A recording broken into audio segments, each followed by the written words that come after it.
मेरा भी एक ये था कि मेरी भी लड़की या मेरी परिवार का कोई सदस्य जज बने ताकि हम सैल्यूट मार सके, साहब बोल सके, ये उम्मीद रहता है। सारी चीजें महसूस हो रही है कि सक्सेसफुल अगर उनका बच्चा हो जाता है तो कैसा महसूस होता है, तो उनके लिए मुझे ज्यादा अच्छा लगा। क्या बात है, वो कैमरे के पीछे से दिख भी रहा है, मुस्कुरा रहे हैं सभी। वो इतनी छोटी तब से बोलती थी पापा मैं जज बनूंगी, इसके अलावा उसने कभी ऐसा नहीं कहा कि मुझे इस लाइन में जाना है, उस लाइन में जाना है। कहीं ना कहीं मोटिवेशन डाउन भी होता है, एक बार, दो बार, तीन बार लगातार ये चीजें होती हैं, तब तो वो मोटिवेशन कैसे मेंटेन करते हो? फैमिली अगर सपोर्ट ना करे और मोटिवेट ना करे तो आप कुछ नहीं कर पाओगे, तो वो सबसे ज्यादा फैमिली सपोर्ट जो है वो बैकबोन होता है। बहुत ज्यादा। आप कैसे मोटिवेट किए होंगे? हम लोग इमोशनली बहुत ज्यादा कनेक्टेड हैं, जैसे सिबलिंग्स होते हैं। आपकी आंखों से भी पता चल रहा है। जब से मैं देख रही हूँ बस रो ही रही हूँ। जो डिजिटल दुनिया जब से आ रही है, बढ़ते जा रही है, उसमें डिस्टर्ब हो गए। कहीं ना कहीं रील देखने के चक्कर में बर्बाद हैं कई बच्चे, ऐसे हैं कई बच्चे 12वीं का बोर्ड नहीं क्लियर कर पा रहे हैं। तो ये डिजिटल दुनिया आपको इम्पैक्ट नहीं किया पढ़ाई के दौरान? दो चीजें होती है, या तो आप उसको अच्छे से यूज कर सकते हो या तो आप रील्स देख सकते हो। तो मैंने फर्स्ट ऑप्शन ज्यादा चूज किया कि मैं उससे ज्यादा सीख सकूं। इंस्टाग्राम से दूर रहते हैं। हाँ, किसी भी मुसीबत में पीछे न हटे और माँ बाप से आप राय लें, दोस्तों से राय लें, अपने आप कभी कमजोर ना समझे, कभी छोटा मत समझे। आप सफलता निश्चित पाएंगे अगर मेहनत करेंगे, तो मेहनत से पीछे नहीं हटना चाहिए। दिमाग वही चल रहा था कि रिजल्ट आ गया होगा, और जैसे ही हम लोग घर आए वापस और रिजल्ट आया, उसके बाद तो थोड़ी देर कुछ समझ में ही नहीं आया। पहले तो नाम ही ढूंढ रहे थे, अच्छा है तेरा ही है, तेरा ही है। जितनी भी जॉब्स है, जितने भी प्रोफेशन है, वो अपनी अपनी जगह सब जगह सही है। बस ये है कि आपको जो आप करना चाहते हो उसके लिए आपको मेहनत करना बहुत जरूरी है। जब रिजल्ट आप चेक किए ऑनलाइन, कौन देखा है रिजल्ट को? मैं ही देखी सबसे पहले। फोन में? हाँ, फोन में। अकेले? नहीं, मेरा भाई था बाजू में। तो जब आप देखे एट अ मोमेंट, क्या मोमेंट था वो?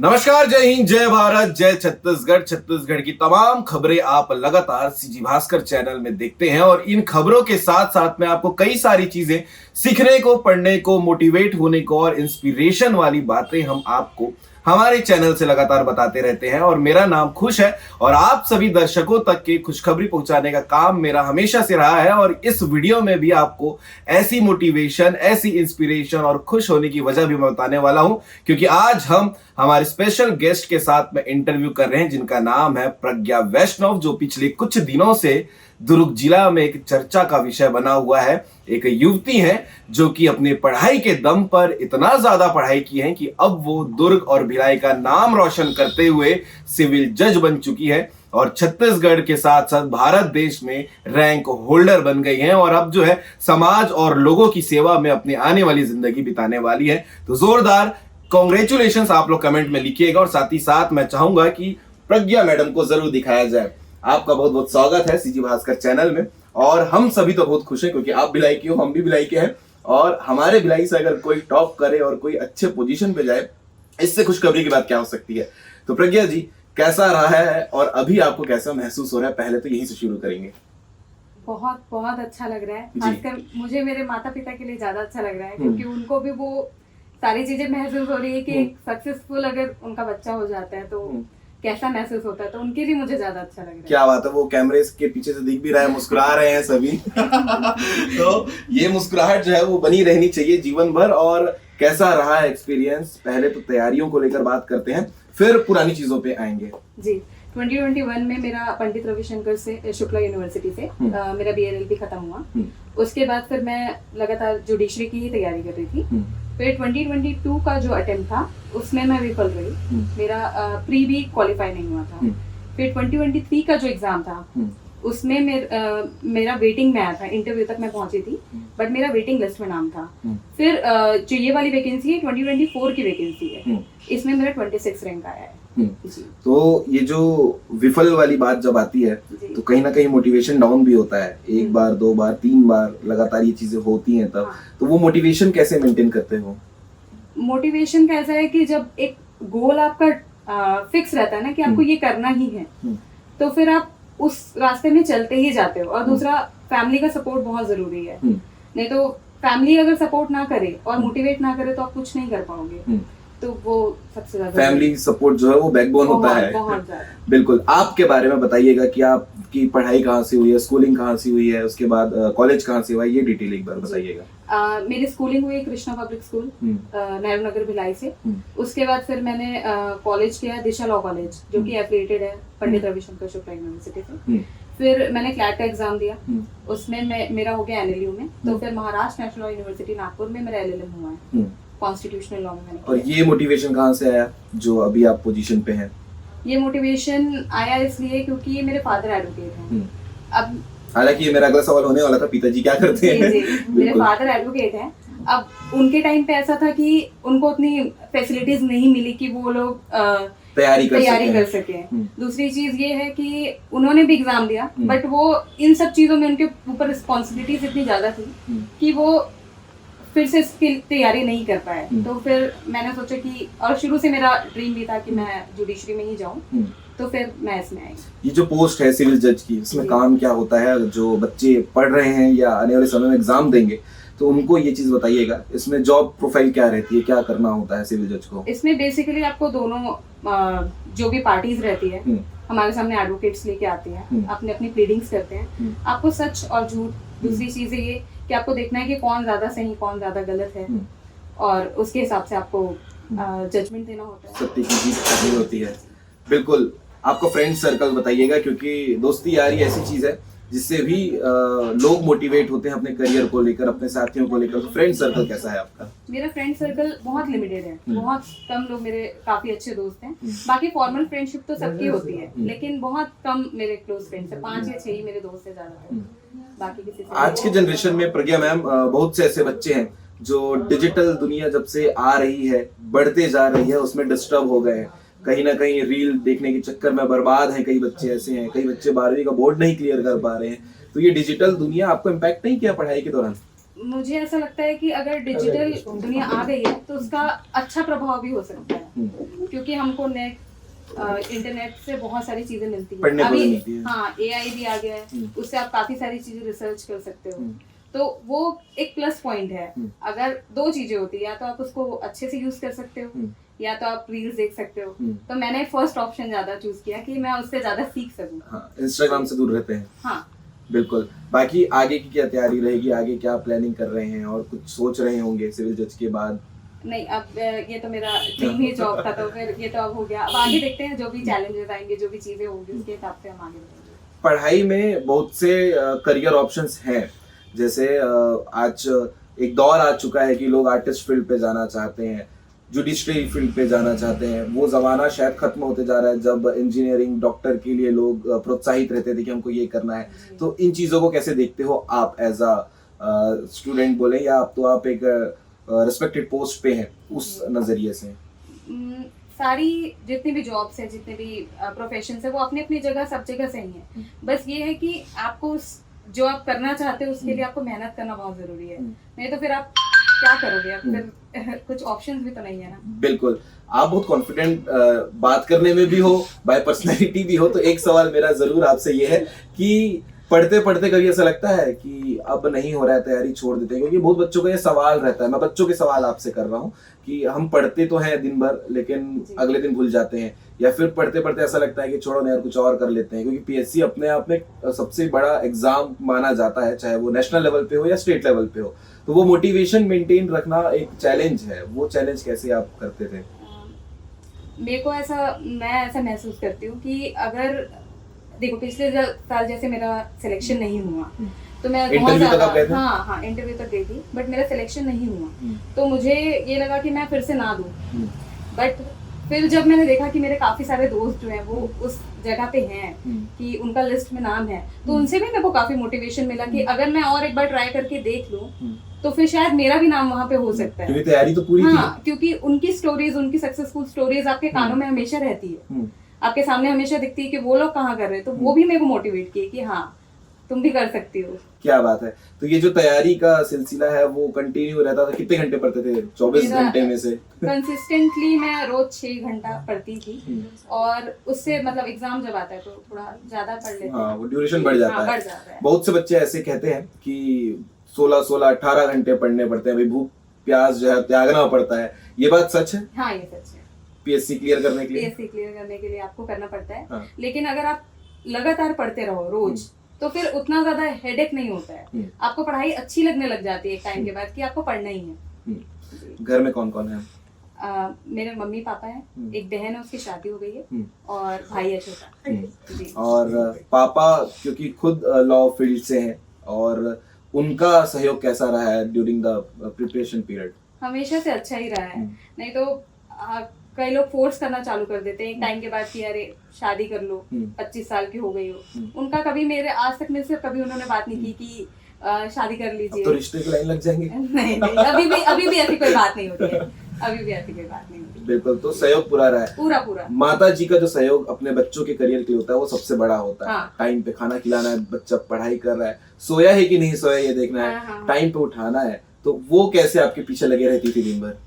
वो ऐसा है कि हर चीज उन्होंने मेरे को हाथ में दी है। ऐसा कभी नहीं हुआ कि मेरे को कोई काम करवाया हो या किसी काम के लिए बुलाया हो कि तू ये कर दे वो कर दे, नहीं, वो हमेशा हर चीज मेरे को हाथ में मिली है कि तुम बस इसमें फोकस करो, बाकी हम देख लेंगे। क्या बात है। बहन का सहयोग कैसा रहा है? बहन का सहयोग भी ऐसा रहा है कि हर जगह हर चीजों को लेके जो भी चीजें बच जाती है, जो हम ऐसा रहता है ना कि पेरेंट्स से नहीं बता पाते, वो हम अपने सिबलिंग से ही तो बात करते हैं। हाँ, हम उम्र के साथी हैं, हाँ। तो उनको शेयर करना इजी होता है। जी। बिल्कुल, भाई भी है, वो भी इसी वो फील्ड में भी- आगे बढ़ रहा है। हाँ, छोटा है मुझसे। जी, वो क्या बोलता है कि दीदी कैसे चल रही है तैयारी, पूछता है? हाँ, पूछता है, बिल्कुल पूछता है। और वो इंस्पायर भी होगा ना कि मुझे भी कुछ अच्छा करना है। जी। बिल्कुल। उन बच्चों के लिए क्या कहना चाहोगे जो लॉ फील्ड की तैयारी तो कर रहे हैं, लेकिन उनको करियर पर्सपेक्टिव बहुत सारी चीजें नहीं पता है? लोगों को लगता है कि लॉ किए यानी बस वकील बनना है। यहाँ पर 100 से ज्यादा पोजीशंस होते हैं लॉ करियर पे। जी। उन बच्चों को कैसे समझाओगे, क्या कहना चाहोगे? पहली बात तो आप अवेयर होइए कि क्या क्या चीजें हमारे समाज में चल रही है, क्या क्या ऑप्शंस है आपके पास। कुछ बच्चे तो सिर्फ ये सोचते हैं कि लॉ करने के बाद सिर्फ एडवोकेसी ही है ना, या कुछ सोचते हैं कि जुडिशरी ही है, लेकिन लीगल काउंसलिंग और लॉ फर्म्स में भी बहुत अच्छी अच्छी पोस्ट है। तो आपका जहाँ पे भी इंटरेस्ट हो, आप उस चीज के लिए मेहनत कीजिए, और लगातार मेहनत करने से हो जाता है। बिल्कुल। प्रज्ञा मैडम क्या फिल्मों में इंटरेस्ट रखती हैं? फिल्मों में इंटरेस्ट है, लेकिन ऐसा नहीं है कि अभी तो मैं इतना बिजी थी कि मैं कुछ भी नहीं देख पा रही थी। क्योंकि यहाँ इतने सारे सोशल मीडिया में वेब सीरीज आ रहे हैं, फिल्म आ रही हैं, और लॉ से रिलेटेड भी फिल्म आती हैं। आप जी, देखे जी। होंगे आर्टिकल्स के नाम पे फिल्म बनते हैं, आर्टिकल 375 और आर्टिकल, कई सारे फिल्म ऐसे बने। ये सब फिल्म आप देखे हो? नहीं, अभी तो मैं नहीं देख पाई हूँ। अब मैं उसमें कैरी ऑन करूंगी कि हाँ मैं देख लूँ। क्योंकि उसमें आप जिस पोजीशन पे हो वो जॉब प्रोफाइल भी वहाँ दिखाई गई है। हाँ। बिल्कुल। इसके अलावा स्पोर्ट्स में कोई इंटरेस्ट? स्पोर्ट्स में इंटरेस्ट है, बैडमिंटन वगैरह में ऐसे ही दोस्तों के साथ या घर में खेल लेते हैं। सिलेबस वेरिएशन कैसा रहता है? क्योंकि आप 2021 से शुरू किए थे और 24 वाले एग्जाम पे आपका क्लियर हुआ है, तो ये सिलेबस चेंज होता रहा है या फिर जैसा था वैसा ही है? नहीं, सिलेबस तो चेंज नहीं हुआ है, क्योंकि 3 स्टेज में एग्जाम होती है। एक तो प्री, जिसमें 15 टोटल सब्जेक्ट्स रहते हैं, और उसके बाद मेंस में आपको जजमेंट राइटिंग और ट्रांसलेशन करना रहता है, फिर इंटरव्यू होता है। बट अभी ये चेंज हुआ है पिछले साल से कि आपको छत्तीसगढ़ का जीके इंक्लूड कर दिया गया है प्री एग्जाम में, और जो नए 3 क्रिमिनल लॉज आए हैं वो ऐड कर दिए गए हैं और पुराने हटा दिए गए हैं। सिविल जज बनने के लिए क्वालिफिकेशन क्या क्या रहती है? कैसे आप एग्जाम में बैठ सकते हैं? बस आपका BA-LLB या LLB होना चाहिए किसी भी रिकॉग्नाइज्ड यूनिवर्सिटी से। बट अभी जो है 3 साल का प्रैक्टिस रूल आ सुप्रीम गया कोर्ट ने है, बट आदेश वो किया है। सुप्रीम कोर्ट में भी हियरिंग है उसकी, तो उसके ऊपर डिपेंडेंट है। यानी कि वो अभी फिक्स नहीं है। नहीं। अब अगर आप 3 साल की प्रैक्टिस नहीं तो भी पेपर दे के क्लियर कर सकते हैं? नहीं, अभी उसके ऊपर कोई आया नहीं है। अभी तक तो यही है कि BA-LLB आपका होना चाहिए। जी, लास्ट में कैमरा को देख के आप बता दीजिए कि उन बच्चों के लिए क्या कहना चाहोगे? आप भी पढ़ो, आपने मेहनत करके दिखा दिया कि सफलता मिलती है, वो मोटिवेशन मैं चाहता हूँ मेरे स्टूडेंट जो व्यूअर्स हैं उन तक मिले। बस मैं यही कहना चाहूंगी कि अगर आपका एक बार नहीं हो रहा है तो आप ये मत सोचिए कि मेरा होगा ही नहीं, आप फिर से उसको और डबल कीजिए। फिर अगर नहीं हो रहा है तो आप उसको और 4 गुना कीजिए, लेकिन कीजिए जरूर। जी, बिल्कुल। तो प्रज्ञा मैडम हमारे साथ में थी, जो आपको अभी तक अपना स्ट्रगल स्टोरी कहें या फिर जो स्टोरी थी यहाँ तक पहुंचने की, सिविल जज बनने की, वो स्टोरी मेरी कोशिश रहती है कि बारीकी के साथ में पता चले। अगर आपको कोई पूछे प्रज्ञा मैडम को स्पोर्ट्स पसंद है कि नहीं, वो सवाल का जवाब भी आपको इस इंटरव्यू में मिल जाएगा। और कुकिंग भी एक ऑप्शन रहता है। कुकिंग पसंद है आपको? हाँ, नॉर्मली घर में जो खाने में क्या पसंद है? खाने में ऐसा स्पेसिफिक चाइनीज वगैरह जो, या गुपचुप हो गया, ये सब चीजें जो है बाहर कभी कभी खा लिए बस। और एक सवाल मेरा रह गया था, अभी ध्यान में आया है कि जब रिजल्ट आप चेक किए ऑनलाइन, जी, कौन देखा है रिजल्ट को? मैं ही देखी हूँ सबसे पहले। फोन में? हाँ, फोन नहीं। अकेले? नहीं, मेरा भाई था बाजू में। तो जब आप देखे एट अ मोमेंट, क्या मोमेंट था वो, क्या समय था वो जब देखे? पहले तो मुझे बिलीव ही नहीं हुआ कि ये मेरा नाम है। मैं 20-25 कितने बजे आया मिनट रिजल्ट? तक 11:15 बजे रात में आया, 20 तारीख को जी। तो 20-25 मिनट तो मुझे डाइजेस्ट करने में लगा कि मेरे पेरेंट्स तो सब जगह फोन कर रहे थे, हाँ। बट मुझे डाइजेस्ट नहीं हो रहा था। आपने रिजल्ट भाई के साथ देखा? जी, जी। उसके जस्ट बाद आपने किसको बताया? मम्मी पापा को। मम्मी पापा थे घर में। सो गए थे? नहीं, सब जाग रहे थे कि रिजल्ट आने वाला सबको है। मालूम था रिजल्ट आने वाला है? क्योंकि पीएससी का रिजल्ट आ जाता है, टाइम पे ही आ जाता आ है। जाता है। जी। तो फिर उसके बाद सबका फोन आना चालू हो गया, पूरी फैमिली आई मेरी, फिर आगे सेलिब्रेशन चालू है अभी, आप देखिए। क्या बात है, वो आपको तस्वीर में भी नजर आ रहा होगा। काफी शहर के जनप्रतिनिधि भी यहाँ लगातार पहुंच रहे हैं मिलने के लिए, शुभकामनाएं देने के लिए और उज्जवल भविष्य के लिए। तो ये पूरा इंटरव्यू था। इसके अलावा हम प्रज्ञा मैडम के माताजी पिताजी से भी बात करेंगे कि वो कितना खुश है इस सफलता को लेकर, क्योंकि उनकी मेहनत सबसे बड़ी मेहनत होती है। माँ बाप का जो साथ होता है हमेशा एक शरीर के बैकबोन की तरह होता है, उनके सहयोग के बिना बच्चा जो है कहीं ना कहीं पीछे भी रह जाता है। तो ये इंटरव्यू जरूरी था प्रज्ञा मैडम का आप तक पहुंचाने के लिए। जो सफलता की सीढ़ी थी सिविल जज बनने तक की, वो एक बार की नहीं थी, वो लंबा एक सफर होता है। वो सफर हमने आपको दिखाया है। तो ये इंटरव्यू और इनकी कहानी और ये मोटिवेशन आपको कैसा लगा कमेंट करके जरूर बताइएगा। और खुश के खुश होने की वजह आज प्रज्ञा मैम है, क्योंकि सिविल जज का इंटरव्यू करना मेरे जीवन का पहला इंटरव्यू है ये। तो मेरे लिए भी बहुत खुश होने की बात है। आप सभी कमेंट करके जरूर बताइएगा कि इस इंटरव्यू को लेकर, इस सक्सेस स्टोरी को लेकर आप क्या कहना चाहेंगे। जय हिंद, जय भारत, जय छत्तीसगढ़। जी, आपकी बेटी प्रज्ञा जी ने जो है सिविल जज का एग्जाम क्लियर किया है और भिलाई के साथ साथ पूरे छत्तीसगढ़ का नाम रोशन किया है। तो कितनी खुशी पिता होने के नाते आपको हो रही है? मुझे तो बहुत खुशी हो रही है, क्योंकि मैं 32 साल से जिला न्यायालय दुर्ग में वकालत करता हूँ और मेरे सामने बहुत सारे जज हैं। अब 32 साल में पता नहीं कितने जज आए गए, तो मेरे जज से बहुत इम्प्रेस होता हूँ मैं। और जुडिशरी में हूँ तो जज लोगों से मेरा अच्छा संबंध है, सब साहब लोगों से। तो मेरा भी एक ये था कि मेरी भी लड़की या मेरी परिवार का कोई सदस्य जज बने, ताकि हम सैल्यूट मार सके, साहब बोल सके। ये उम्मीद रहता है घर में, परिवार में। और हमारे समाज में बहुत, समाज में भी नहीं था, तो हम लोगों को ऐसा लगता था कि सब समाज में तो जज हैं, हमारे समाज के भी बच्चे, हमारे घर के भी बच्चे थे, आज जज होना चाहिए, ऐसा मेरे को लगता था। और मेरी लड़की इस मामले में शुरू से उसका एम भी था कि मैं ये जज बनना ही चाहती हूँ भाई, मैं करूंगी करके उसका। इसीलिए उसने साइंस का सब्जेक्ट 12th तक पास करने के बाद भी उन्होंने LLB अपना 8 सब्जेक्ट चुनी, BLLB उनका शुरू से एम था। कितनी खुशी आपको हो रही है? बहुत खुशी है भाई, बहुत खुशी है। ऐसी हर माँ बाप को हो। देखो, हार में ही जीत है, बिना हारोगे नहीं जीतोगे नहीं, स्वाद भी नहीं आएगा, स्वाद भी नहीं आएगा। इसलिए जरूरी आप मेहनत तो करो ही, और एक बार हार भी सीखो, तभी आप अच्छा से उसको समझ पाओगे कि कितना कठिन से कोई भी परीक्षा में सफलता प्राप्त किया जा सकता है। जी आंटी, बेटी ने इतना बड़ा एग्जाम पार किया है और अब जो है छत्तीसगढ़ का नाम उन्होंने रोशन किया। आपको कितनी खुशी हो रही है, क्योंकि दिन रात की आपकी मेहनत रहती थी? खुशी तो इतनी हो रही मुझे कि मैं बयान नहीं कर पा रही हूँ जी। जब बहुत ज्यादा खुशी होती है तो कभी कभी मेरे आंख से आंसू निकल जाते हैं, इतनी खुशी, क्योंकि मैंने अपनी बेटी को दिनों रात मेहनत करते हुए देखा। और जब पिछली बार वो विफल हुई थी तो वो भी बहुत रोई थी और मैं भी। उसके बाद वो थोड़ी सी डगमगा गई थी कि अब मेरा नहीं हो पा रहा है, लेकिन फिर उसके पापा, मैं, हमारे घर के मेरे बेटा बेटी सब ने मिलकर उसको ढाढ़स बताया कि नहीं, एक बार अगर आप असफल हुए हो तो जरूरी नहीं कि आप हर बार होगे, कभी ना कभी तुम्हें सफलता जरूर मिलेगी। और वो पॉजिटिव वे लेके उसने फिर से तैयारी जोरों शोरों से चालू की और आज वो इस मुकाम तक पहुंच गई। ये मेरे लिए बहुत बड़ी गर्व की बात है। और ये बात तो सच है, क्योंकि माँ होती है और माँ के आंखों में आंसू आना ये उतना ही स्वाभाविक है जितना बेटे के लिए, बेटी के लिए खुशी होता है। सही बोल रहा हूँ आंटी? तो बचपन से कैसी थी प्रज्ञा मैडम? बचपन से हमेशा से ही पढ़ाई लिखाई में सारे मेरे तीनों बच्चे अच्छे रहे हैं। और अमूमन घर में पूछा जाता है कि तुम बड़े होके क्या बनोगे? हाँ। तो कोई कहता है मैं डॉक्टर बनूंगा, कोई कोई बोलता है मैं इंजीनियर, मैं किसी। बेटा तू क्या बनेगी? पापा मैं जज बनूंगी। वो इतनी छोटी तब से बोलती थी पापा मैं जज बनूंगी। इसके अलावा उसने कभी ऐसा नहीं कहा कि मुझे इस लाइन में जाना है, उस लाइन में जाना है, मुझे बस जज बनना है। और आज उसका सपना साकार हो गया और साथ में हमारा भी। बिल्कुल, क्योंकि दिन रात तो पढ़ती रहती होंगी वो। आप टाइम पे खाना खिलाना आपका ड्यूटी बन गया होगा। तो वो कैसे मैनेज करते थे रात भर? बस करते थे। अब कभी थक जाती थी तो हम कहते थे कि अब बेटा थोड़ा आराम कर ले, तेरी आंखें सूज गई है, लाल हो गई है। और मेरा जो छोटा वाला बेटा है, हम लोग यदि हम लोग यदि बाहर चले गए तो अपनी बहन के साथ रहता था कि तू पढ़ना, मैं तेरे लिए खाना बनाऊंगा, ऐसा। क्या बात है। हाँ। तो अब क्या कहना चाहोगे बाकी माता पिता को कि बच्चों को तैयारी जो है जोर शोर से कराएं? मैं तो यही कहूंगी कि आप घर में ऐसा सकारात्मक माहौल रखिए कि आपके बच्चे ऐसे माहौल में जी सके और अपनी सफलता को प्राप्त कर सके। कभी उसके ऊपर आप बंधन मत डालिए कि आप ऐसा नहीं कर पाओगे, बस अब आप असफल हो गए तो अगली बार आपको सफलता नहीं मिलेगी, आप ये लाइन को छोड़ दो। आप बच्चों पे छोड़ दो कि वो क्या करना चाहते हैं, तभी वो कुछ करके दिखाएंगे। बिल्कुल। जिस दिन रिजल्ट आया 20 हाँ। तारीख को, हाँ। तो आप लोग क्या कर रहे थे सब घर में? हम लोग तो 7 बजे से वेट कर रहे थे। उसके बाद ये हमारे वकील साहब, उनके क्लोज फ्रेंड की शादी थी, अब वहाँ जाना भी जरूरी था।